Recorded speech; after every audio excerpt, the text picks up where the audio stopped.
khona kwafika isikhathi kwena la owayeke khona amaphilisi nithi basho njalo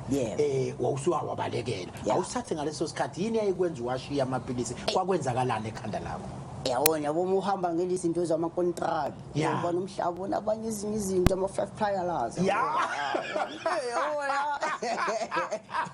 so manje niyahamba ney'nkontileka ey'ndaweni ey'hlukahlukene yakuthe yabona isho okay namaphilisi ami lana ngihambe ngawa-2 months yabo uthe ngiyaphuza kusho ukuthi la ngisuke khona eNatal ngikwazanga ukubuyela ngale mhlawumbe ngiphumile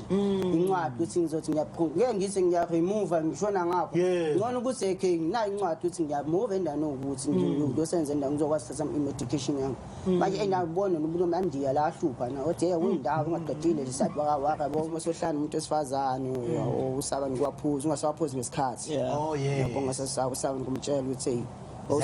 le TV usabona la TV la generation phela sekufuna ngithi tshwelelele ekhonina